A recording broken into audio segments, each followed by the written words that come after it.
Si Ferdinand Hipolito Navarro, o mas kilala sa kanyang pangalan na Vong Navarro, ay pinanganak noong January 4, 1977 sa Makati. Siya ay dating member ng sikat na dance group na Street Boys bago pa siya madiscover ni Director Chito S. Ronyo. Una siyang lumabas sa television series ng ABS-CBN noong 1992 na Home Along the Riles. Nyo talaga ninong nyo. Tapos pag nalaman nyo na kung sino yung ninong nyo, di tanungin nyo kung sino-sino sila. Yan! Yan! Si Vong Navarro ay kilalang magaling na komedyante, dancer at TV host. Si Dines Milenet Cornejo ay pinanganak naman noong June 1, 1991 sa Taguig. Siya ay isang popular na Filipino model, public speaker, fashion stylist at social media influencer.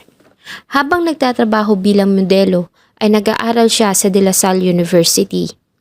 Si Denise at Vong ay unang nagkita sa isang shoe brand event sa Glorieta Mall sa Makati, kung saan ay brand celebrity endorser si Navarro. Ayon kay Denise ay may isang event staff member ang lumapit sa kanya at hiningi nito ang kanyang mobile number. At dahil sa inakala niya umano na ito ay para sa trabaho, ay binigay niya dito ang kanyang contact details. Nagulat na nga lang umano siya nang makatanggap siya ng messages mula sa aktor na si Vong Navarro. At para hindi magmukhang snub ay nagre-reply siya sa mga messages nito, maging sa Viber at Facebook. Hanggang sa mabuo ang kanilang friendship at tinawag niya na itong Kuya Vong. Ngunit isang pangyayari ang gumulat at naging laman ng mga pahayagan at social media noong 2014. At ang nasabing labanang legal ng dalawa ay natapos lamang ngayong taong 2023. Samahan niyo po akong balikan ang naging mahaba at komplikadong paghaharap ni Vong Navarro at Denise Cornejo sa kinasangkutang insidente noong 2014. Bago ko po simulan ang ating story, sa mga bago po sa channel ko, please hit the subscribe button at pakipindot na rin po ang ating notification bell para ma-notify kayo sa mga bago nating upload na videos. Noong January 24, 2014 ay lumabas ang balitang nakakonfine ang aktor na si Vong Navarro sa hospital matapos siyang gulpihin ng 6 na kalalakihan sa kondo sa The Fort Taguig City. Ngunit hindi pinangalanan ng kanyang talent manager na si Direk Chito Ronyo kung sino ang mga suspect. Tumanggi rin ito na magbigay ng detalye kung bakit sinapit ni Vong Navarro ang ganong pangyayari. Si Vong Navarro ay nakonfine sa St. Luke Medical Center sa Quezon City mula January 23 hanggang February 6, 2014. Bukod sa tinamong mga sugat ay sumailalim din ang aktor sa isang therapy matapos siyang ma-diagnose ng isang psychiatrist ng pagkakaroon ng post-traumatic stress disorder o PSTD. Ito ay sanhi ng physical, emotional, psychological at social trauma dahil sa pangyayari ayon sa testimonya ng psychiatrist na umiksamin sa kanya. January 25, 2014 ay lumabas sa media ang tungkol sa police blotter kung saan nakasaad ang pagtatangka umanong panggagahasa ng aktor sa isang 22 years old na estudyante. Dito ay pinangalanan ni Denise Cornejo, sina Cedric Lee at Bernice Lee bilang kanyang mga kaibigan na tumulong sa kanya at sa ginawa nilang citizen arrest laban sa aktor. Nakasaad din sa nasabing blotter na hindi interesado si Denise Cornejo na magsampa ng reklamo laban sa aktor. January 26, 2014 ay naglabas ng pahayag ang kampo ni Vong Navarro. Kinumpirma ng kanyang legal counsel na si Attorney Alma Malonga na totoong pinablatter si Vong ng isang 22 years old na complainant. Ngunit nilinaw nito na ang nasabing aligasyon ay pawang kasinungalingan. At sa kauna-unahang pagkakataon, sa isang tape interview ng Buzz ng Bayan ay isiniwalat ng aktor ang kwento sa likod ng pangyayari. January 27, 2014, matapos ang ginawang revelasyon ni Vong Navarro sa Buzz ng Bayan, ay lumantad si Denise Cornejo sa publiko at nagpaunlak ng panayam sa iba't ibang media outfit, ganun din si Cedric Lee. January 28, 2014 ay formal na naghain sa Department of Justice ang kampo ni Vong Navarro ng reklamong serious illegal detention, serious physical injuries, grave threat, grave coercion at blackmail laban kay Denise Cornejo, Cedric Lee, Bernice Lee, Ferdinand Guerrero, Simeon Palmaraz Jr., Jose Paulo Gregorio, A. Calma, Sajid Fernandez Abuhili at iba pa. Ganon din ang kasong perjury laban kay Cornejo at Cedric Lee Atras. January 29, 2014 ay nagtungo naman ang grupo ni Denise Cornejo kasama ang kanyang legal counsel na si Attorney Howard Calleja sa Taguig Prosecutor's Office at formal na nagsubmit ng kanyang sinumpaang salaysay para sa reklamong panggagahasa laban sa aktor. Inilabas naman ng NBI ang kanilang mga nakuhang CCTV footages mula sa Forbeswood Heights condominium noong gabi ng January 22, 2014. Sa nasabing kuha ng CCTV ay makikitang dumating si Vong sa labi ng nasabing gusali ng eksaktong alas 10:38 ng gabi hanggang sa sumakay ito ng elevator patungo sa second floor kung nasaan ang unit ni Cornejo.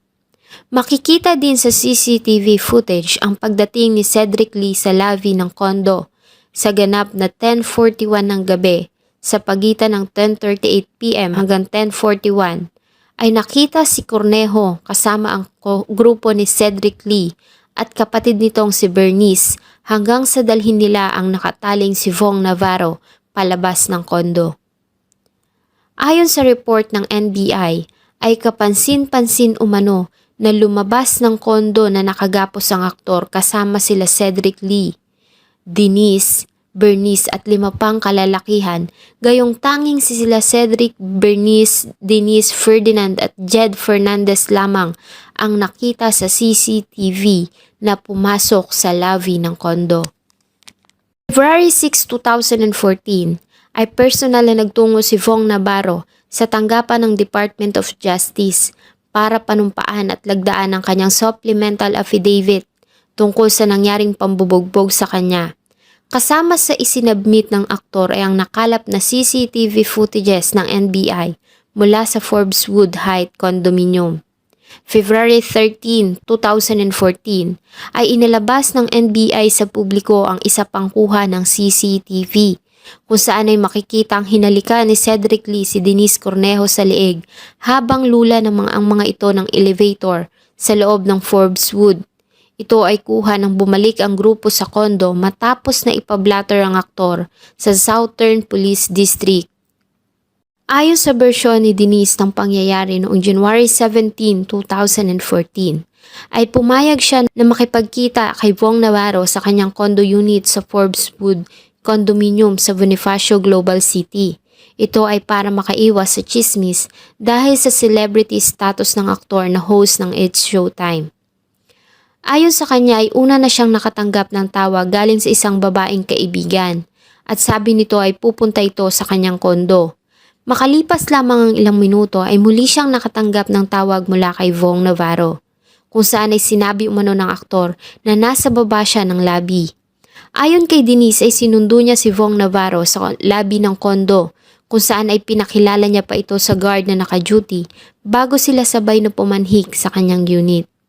Nang makapasok ay umupo si Vong Navarro sa sofa habang siya naman ay agad na nagtungo sa kanyang study table at pinagpatuloy ang kanyang ginagawa sa kanyang laptop habang hinihintay ang babaeng kaibigan na dumating. At dahil sa abala sa ginagawa ay hindi niya gaanong nakakausap si Vong kaya naman biniro siya nito at sinabing, "Ano ba yan? Magkikita tayo tapos trabaho ng trabaho, hindi ka nag-i-entertain ha?" Habang iniinom nito ang dala nitong wine. Makalipas pa ang ilang oras ay nakatanggap siyang muli ng tawag sa kaibigan at sinabi nito na hindi na siya makakarating dahil sa malalim na ang gabi. Kaya naman nagdesisyon na lamang siya na pauwiin si Vong Navarro. Bago umalis ay nagbiro pa ang aktor na doon matutulog na agad niya namang sinagot ng hindi pwede. Ngunit iba ang naging bersyon ng aktor sa nangyari noong January 17. Ayon sa binigay nitong sinumpaang salaysay, ay kinumpirma niya na nagkita sila ni Cornejo sa condo unit nito. Ayon sa kanya, ay uminom sila ng isang bote ng white wine sa sala ng kondo ng dalaga. Pagkatapos ay nagsimula silang magkulitan sa sofa, saka itinuloy nila sa kama kung saan ay dinetalye niya ang nabanggitan sa kanila. 1:30 na ng madaling araw kinabukasan nang lilisanin niya ang unit nito. Hindi pa man nakakalayo ay nakatanggap siya ng message mula dito saying bad boy ka. At na kanya namang nireplyan ng sorry talaga, bawi ako. Bandang 2:35 ng madaling araw ay nakatanggap pa siya ng tawag mula kay Denise. Nasundan pa ito ng isang text message kung saan ay tinawag siya nito na sweetie at malambing na nangungulit na magkita sila ulit. Matapos ang pagkikita ay nagpalitan pa ng mensahe ang dalawa via text messages at Viber. Ayon sa pahayag ni Denise Cornejo, noong January 22, 2014 ng bandang 8:00 hanggang 9:00 ng gabi ay nakatanggap siya ng tawag mula kay Vong Navarro saying pwede ba akong dumaan dyan, may dala kasi akong food. Pumayag naman siya dahil inaasahan niya ang pagdating ng iba pa niyang kaibigan. Sinabihan niya din ng guard na dadalaw ang aktor. Makalipas lamang ang ilang minuto ay muli siyang nakatanggap ng tawag dito at sinabi na nasa lobby na siya at sinabihan siya nito na puntahan siya sa lobby dahil sa nakalimutan nito ang number ng kanyang unit. Kaya naman ay agad niyang tinungo ang elevator at nagulat na lang siya dahil pagbukas nito ay nandoon na ang aktor. Sabay na silang pumasok sa kanyang unit. Pagdating ni Vong ay agad niyang tinungo ang kusina upang iligpit ang kanyang pinagkainan. Sinundan daw siya ng aktor at lumapit sa kanyang tabi. Sinimulan umano nitong haplusin ang kanyang buhok, likod at braso. Nang makaramdam ng pagkailang ay sinaway niya ito at sinabing, "Kuya, ayaw ko, sorry, hindi ko talaga ito magagawa." Sa puntong ito ay ginamitan siya ng lakas ni Vong Navarro, ayon kay Denise, at sa pilitan siyang kinaladkad papunta sa sala kung saan ay inihiga siya nito sa sofa at sinimulang gawa ng hindi kaaya-ayang bagay. Pilit siyang nanlaban at saglit na nakawala sa aktor at nagawa niyang makatakbo sa kanyang kwarto, ngunit mabilis siya nitong sinundan at doon ay pinagsamantalahan. Ilang sandali pa ay dumating ang kanyang mga kaibigan at nadatna ng mga ito ang ginagawang karahasan ng aktor. Sa tulong ng mga ito ay nagawa niyang makawala sa aktor. Agad siyang tumakbo sa isa sa mga kaibigang babae na nandoon. Ayon sa kanya ay nag-hysterical siya at umiiyak dahil sa pagkabigla. Dinala siya ng kaibigan sa baba ng condominium at dinala siya sa poolside hanggang sa siya ay kumalma. Muli na silang bumalik sa kanyang unit at pinilit niya na kailangan nilang i-report ang nangyari at dalhin si Vong Navarro sa police station. Sa police station ay nagbigay siya ng kanyang statement habang ang aktor ay tumangging magbigay ng kanyang statement at nagmakaawa na wag isapubliko ang nangyari para sa kapakanan ng kanyang mga anak at ng kanyang karir. Ayon kay Denise ay inalok sila nito ng 200,000 at tumaas pa ng 500,000 hanggang maging 800,000. At dahil sa pagod at pagkalito ay nagdesisyon siya na wag na lang ituloy ang pagsampa ng kaso. Sa halip ay nilagay na lamang nila ang pangalan ng aktor sa police blotter. Nang maghiwalay sila sa police station, ay bumalik siya sa kanyang unit at muli ding umalis at nagdesisyon na magpalipas ng gabi sa bahay ng kanyang kaibigan. Kinabukasan ng umuwi sa kondo ay nakita niya na magulo ang lugar at may mga gamit din siya na nawawala. Taliwas naman ito sa naging salaysay ni Vong Navarro sa pangyayari noong January 22, 2014. Ayon sa aktor, ay dumating siya sa Forbeswood Heights condominium ng bandang 10:45 ng gabi noong January 22 upang bisitahin si Denise. Galing siya sa isang restaurant sa The Fort at may dalang take-out food para sa dalaga. Base sa binigay na instruction ng dalaga ay diretso siyang nagtungo sa unit nito sa second floor at doon ay sinalubong siya nito sa elevator bago sabay sila na pumasok sa loob ng unit nito. Nang makapasok ay nilapag niya sa lamesa ang dala niyang pagkain at umupo sa sofa. Ilang sandali pa ay napansin niya na ang dalaga ay lumapas ng unit nito at laking gulat na lamang niya nang biglang may lumabas na 2 lalaki mula sa kwarto ni Denise. Sa puntong ito ay tinutukan siya ng baril, piniringan, ginapos ang kanyang paa at kamay gamit ang duct tape. Pinagsusuntok at sinipa siya ng dalawang lalaki. Hiniga siya ng mga ito sa sahig at narinig niya din ang pagdating ng iba pang kalalakihan na tumulong sa panggugulpi sa kanya. Maya-maya pa ay hinubad ng mga ito ang pang-ibaba niyang kasuotan at kinuhanan ng video ang maselang bahagi ng kanyang katawan. Pinilit din siya nitong pinagsabi ng sa harapan ng kamera ng mga katagang, "Ako si Vong Navarro, ginahasa ko ang kaibigan ko," habang tinututukan ng baril. Kaya naman wala siyang nagawa kundi sundin ang pinag-uutos ng mga ito dahil na rin sa pinagbabantaan siya ng mga ito na papatayin, ganun din ang kanyang pamilya. Matapos noon ay nagdemand si Cedric Lee sa kanya ng halagang 500,000 na agad niyang sinang-ayunan dahil sa takot. Isinakay siya ng grupo sa isang itim na Ford E150. Habang nasa sasakyan, ay tinaasan pa ni Cedric Lee ang demand dito ng 1 million pesos. Sa police station ay pinapirma siya sa logbook.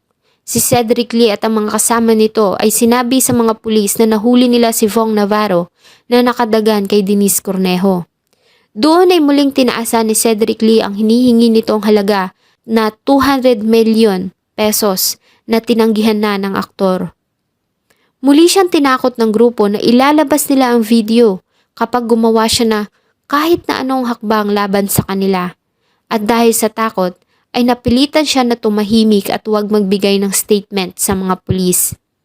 Pagkatapos ay binigyan siya ng instruction ni Cedric Lee na i-deposit ang pera sa ibibigay nilang bank account kinabukasan. February 14, 2014 ay sinagawa ang unang araw ng preliminary investigation ng Department of Justice tungkol sa reklamong isinampa ni Vong Navarro at Denise Cornejo laban sa isa't isa. Ngunit hindi dumalo si Cornejo sa nasabing pagdinig dahil sa inuna nito ang pagdinig ng Temporary Protection Order o TPO na kanyang isinampa laban sa aktor sa Taguig Metropolitan Court. Ngunit ang nasabing petition ay binasura ng korte dahil sa ang sakop lamang umano ng TPO ay iyong may relasyong pang mag-asawa o magkasintahan. Ibinasura din nito ang kahilingan ng dalaga na magkaroon ng gag order para sa legal battle nila ng aktor. Ang gag order ay isang directive o utos mula sa hukom para pigilan ang paglabas ng mga impormasyon na may kinalaman sa kaso sa publiko. February 21, 2014, sa ikalawang pagdinig sa preliminary investigation ay humarap ang grupo ni Cornejo at Cedric Lee sa Department of Justice. Sa nasabing pagharap ay sinubukan ng grupo na humingi ng extension para sa kanilang paghain ng counter affidavit sa reklamong isinampa ng aktor laban sa kanila. Ngunit pinagdiinan ng Department of Justice na mag-submit man sila o hindi ng kanilang counter affidavit ay naisumite na ito for resolution. Kaya naman napilitan sila Cedric Lee, Denise Cornejo, Zimmer at Bernice Lee na magpasa ng kanilang counter affidavit matapos na ibasura ng prosecutors ang inihain nilang omnibus motion. February 27, 2014 ay nag-submit si Denise Cornejo ng pangalawang complaint laban kay Vong Navarro, kung saan ay binago nito ang naunang pahayag sa kanyang ginawang unang reklamo. Sa pagkakataong ito ay nilahad niya na ginahasa siya ng aktor noong January 17 at January 22 at sinabi niya na hindi niya ito sinabi sa unang reklamo dahil sa siya ay nahihiya. March 6, 2014 ay naghain si Vong Navarro ng reklamong perjury laban kina Denise Cornejo, Cedric Lee, Bernice Lee, JP Calma at Zimmer Ras Jr. sa Manila Prosecutor's Office. Ito ay paraan umano ng grupo ng aktor para proteksyonan ang kanilang kliyente laban sa kasinungalingan at paninira ng grupo ni Cedric Lee at Denise Cornejo.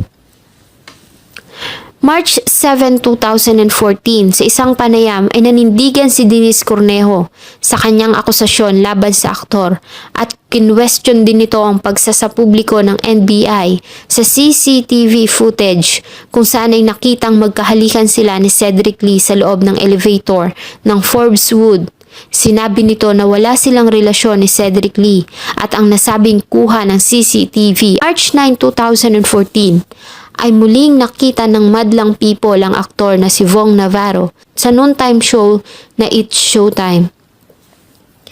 April 4, 2014 ay naglabas ang panel of prosecutors ng Department of Justice ng Consolidated Resolution kung saan ay binasura nito ang unang complaint na isinampa ni Cornejo laban sa aktor dahil sa kawalan ng probable cause. Ayon sa kanilang naging pahayag, ayon na din sa naging salaysay ni Cornejo tungkol sa mga pangyayari, ay hindi umano kapani-paniwala ang naging pagdating ng mga lalaki sa lugar in just a matter of minutes mula nang dumating ang aktor. At ang nakapagtataka, walang kahit na sino sa nasabing gusali ang nakarinig ng sigaw mula sa kanyang unit. Gayong ayon sa kanya ay iniwan niya itong bukas. At wala din umanong kahit na anong bakas o gasgas sa katawan ng complainant, gayong ayon sa kanya ay nagawa niyang manlaban para makawala sa aktor. At ganun din ang ginawa nitong pagtanggi para dalhin siya sa hospital for evaluation after na sabihin ng mga police officers na isa ito sa kanilang policy kapag may mga instances ng reklamo tungkol sa panggagahasa. At sa halip ay hindi na lamang nito itinuloy ang reklamo at nagsagawa na lamang ng police blotter. April 10, 2014 ay nakakita ang Department of Justice ng probable cause at formal na nitong kinasuhan ang grupo ni Cedric Lee at Denise Cornejo ng kasong serious illegal detention at grave coercion. Ayon sa kanila, sa ginawang preliminary investigation ay nakakita sila ng basihan na idinitain, binugbog, tinakot at tinangkang pagkapirahan ng aktor ng grupo. April 21 ay naglabas ng utos o warrant of arrest ang Taguig Regional Trial Court para sa pag-aresto kina Cedric Lee, Denise Cornejo, Seymour, Jed Fernandez at Ferdinand. Ang nasabing warrant ay non-bailable.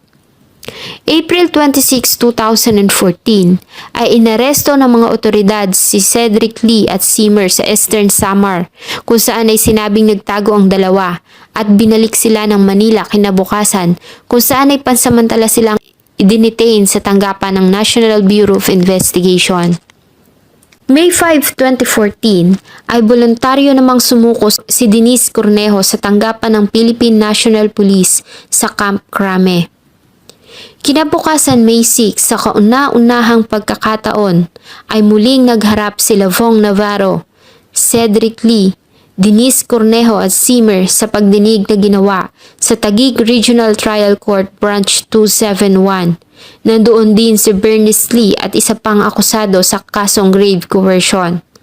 Ipinagbawal naman ni Judge Paz Esperanza Cortez ang media sa loob. May 8 ay naghain ng not guilty plea sila Cedric Lee, Denise Cornejo at Seymour sa kasong grave coercion. July 1, 2014 ay naglabas ng resolution si Assistant City Prosecutor Patrick Noel P. De Dios para sa dismissal ng pangalawang reklamo na isinampa ni Cornejo laban kay Vong Navarro dahil sa kawalan ng probable cause. Ayon dito, ay kaduda-duda umano ang naging testimonya ni Denise Cornejo tungkol sa alegasyon nito na ginahasa siya ng aktor noong January 17. Kung ganon, ay bakit pa niya ito nagawang muling imbitahan sa kanyang kondo noong January 22? Ganon din ang kawalan ng medical certificate para suportahan ang kanyang reklamo. July 13 ay lumabas ang balita na sinubukan ng dalaga na magpakamatay sa pamamagitan ng pagsugat sa kanyang pulso. Ang nasabing balita ay kinumpirma ng abogado ni Denise na si Attorney Salvador Panelo. August 6, 2014 ay inilipat sila Cedric Lee at Seymour mula sa NBI Detention Center patungo sa Taguig City Jail sa Camp Bagong Diwa sa Taguig City. Sa kabila ng kanilang pag-alma na posibleng kuyugin sila doon ng mga detainees na umano'y fans ng aktor. Tiniyak naman ng Taguig RTC na ligtas at maayos ang detention. Naglabas din ng utos ang korte na ilipat si Denise Cornejo mula sa CIDG Detention Cell patungo sa Taguig City Jail. Ngunit hindi ito na isakatuparan dahil sa inihaing motion for reconsideration ng kampo ng dalaga. August 26, 2014 Ang isinagawang pagdinig para sa Judicial Dispute Resolution kaugnay sa kasong grave coercion ay umabot ng halos 3 oras. Ang nasabing pagdinig ay ginanap sa Taguig Metropolitan Trial Court Branch 73 sa pangunguna ni Judge Marilu Tamang, alinsunod sa utos ni Judge Bernard Bernal ng Branch 74 ng Taguig Metropolitan Court. Sa nasabing pagdinig ay muling nagharap si Vong Navarro at ang mga akusado na sina Cedric Lee, Denise Cornejo at Simmer. Ito ay upang alamin kung kaya pang pag-ayusin ang magkabilang kampo bago ituloy ang trial. September 12, 2014, sa desisyon na inilabas ni Judge Paz Esperanza Cortez ng Taguig Regional Trial Court, ay pinayagan nitong makapagpiyansa sina Cedric Lee, Denise Cornejo at Simmer sa halagang 500,000 ang bawat isa. Ayon dito ay hindi nagawa ng prosecution team na mag-provide ng strong evidence na ang nasabing illegal detention ay grabe tulad ng kidnapping. Kaya naman ay trabaho umano ng korte na i-grant ang nasabing bail. Ang nasabing desisyon ay marayang inalmahan ng counsel ni Vong Navarro na si Attorney Alma Malonga. January 2015 ay naaresto ng NBI si Ferdinand Guerrero sa isang condominium unit sa Makati City matapos ang 1 taong pagtatago, habang ang 2 sospek na sila JP Calma at Jed Fernandez ay hinahanap pa rin ng mga otoridad. October ng taong 2015, sa pangatlong pagkakataon, ay nagpasa ng reklamo si Denise Cornejo laban pa rin sa aktor. Sa pagkakataong ito sa kanyang ginawang pahayag ay sinabi niya na pinainom siya ng aktor ng wine na may pills, kaya naman ay hindi niya nagawang manlaban nang gawan siya nito ng masama. Inamin niya din na ang mga inconsistencies sa kanyang una at ikalawang reklamo ay dahil umano ito sa miscommunication niya sa kanyang dating counsel na si Attorney Calleja.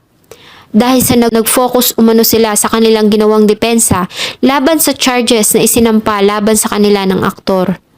Ang nasabing complaint ay muling binasura noong September 6, 2017 dahil pa rin sa kawalan ng probable cause.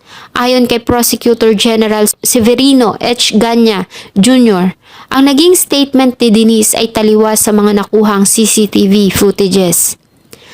Dahil sa naging pagbasura ng kaso, ay nag-file si Cornejo ng petition for review sa tanggapan ng Department of Justice. April 30, 2018 ay tuluyan ang binasura ng DOJ ang apela ni Denise Cornejo. Ayon sa naging ruling ng Department of Justice ay hindi sapat ang ebidensyang inihain ng kampo ni Cornejo para patunayang ginahasa siya ni Vong Navarro. Lalo na nga at pabago-bago ang kanyang ginawang mga testimonya. Binasura din ng DOJ ang mga pinasang bagong ebidensya ng grupo ni Cornejo. Sa kabila nito ay nagsampa pa rin ng motion for reconsideration ng grupo ni Cornejo na muling binasura ng DOJ noong July 4, 2020. Samantala, noong July 27, 2018, sa inilabas na desisyon ng Taguig Metropolitan Court Branch 74, ay napatunayang guilty beyond reasonable doubt sina Cedric Lee, Denise Cornejo at Jed Fernandez sa salang grave coercion sa desisyon ni Judge Bernard Pineda Bernal. Ayon dito ay may sapat na ebidensyang nagpatunay na nagsabwatan ng 3 akusado para papirmahin si Vong Navarro sa police blotter na isinagawa sa South Police District noong gabi ng January 22, 2014 at pinatawan sila ng 6 na buwan hanggang 3 taon at 6 na buwang pagkakakulong. Napawalang sala naman si Bernice Lee dahil sa kawalan ng ebidensya sa bigat ng naging partisipasyon nito sa kaso. Samantala, ay itinaas naman ng kampo ni Denise Cornejo ang kasong panggagahasa na isinampa nito laban kay Vong Navarro sa Court of Appeals sa pamamagitan ng petition for certiorari. Ito ay para iutos ng mataas na hukuman mula sa mababang hukuman ang pagpasa ng kabuoang record ng kaso sa kanila para sa review. July 21, 2022 ay pinayagan ng Court of Appeals ang petition for certiorari na ipinasa ni Cornejo at inutusan nito ang Office of the City Prosecutor ng Taguig City para mag-file ng kasong panggagahasa laban sa aktor na si Ferdinand Hipolito Navarro. September 20, 2022 ay binasura ng Court of Appeals ang motion for reconsideration ng kampo ni Vong Navarro. Ang kaso ay niraffle at na-assign sa Branch 116 Metropolitan Trial Court ng Taguig para sa pagdinig ng Act of Lasciviousness at Branch 69 naman para sa kasong panggagahasa. At naglabas na ito ng warrant of arrest para sa pag-aresto sa aktor. Bago pa man ihain ang nasabing warrant, ay personal na sumuko si Vong Navarro sa tanggapan ng National Bureau of Investigation. December 5, 2022 ay ginrant ng korte ang petisyon ng aktor para makapag-bail ng 1 million pesos matapos na maglabas ito ng order para sa paglipat ng aktor sa Taguig City Jail mula sa National Bureau of Investigation Detention Cell. Kinabukasan ng December 6, 2022 ng alas 6 ng hapon ay pinakawalan nito matapos ang halos 3 buwan ng pagkakakulong. Sinundo siya ng asawang si Tanya Bautista. Ang nasabing bail ay agad na tinuligsan ng grupo ni Cornejo, ngunit binasura ito ng korte. 13, 2023 sa inilabas na desisyon ng 3rd Division ng Mataas na Hukuman o Supreme Court dated February 8, 2023 ayon sa 42 pages na desisyon ng Mataas na Hukuman ay nireverse nito ang ginawang ruling ng Court of Appeals at tuluyan ng binasura ang kasong panggagahasa at Act of Lasciviousness laban sa TV host na si Vong Navarro dahil sa kawalan ng probable cause. Ayon dito, ay hindi dapat ipawalang bahala ng hukuman ang mga naging inconsistencies sa mga statement ni Denise Cornejo. Inimiti ko na matapos na ito pinagdadaanan ko kasi may mga panahon na kala ko nawalan ako ng pag-asa eh. Nawalan ako ng hope nung nasa loob ako. Pero di ako tumili sa pagdadasal. Kaya eto na po, diningin na po ng Supreme Court yung dasal natin. At nagkakaroon na po ng maganda ang ginawa nilang pag-resolve doon sa kaso ko. Hindi ko kailangan umiyak, hingi ng simpatya ng maraming tao para maawa sa akin. Kung merong mang biktima dito at inosente, ako yon, wala nang iba. Ano man ang nangyari sa Forbes Wood Condominium noong January 17 at 22, 2014 ay tanging si Vong Navarro at Denise Cornejo lamang nakakaalam. Sa kasalukuyan ay nagbalik na ang host sa kanyang trabaho sa It's Showtime na ikinagalak ng maraming madlang people. Samantalang si Denise Cornejo naman ayon sa ilang report ay pinagpapatuloy ang kanyang pag-aaral sa Harvard University sa Cambridge, Massachusetts. Sana po ay may natutunan kayo sa isa na namang kaso ng krimen na akin pong itinalakay. Salamat po sa patuloy na pagtangkilik po ng aking mga videos. Huwag niyo din pong kalimutang mag-iwan ng inyong salubin na suggestion sa atin pong comment section. Thank you so much po and see you on my next video.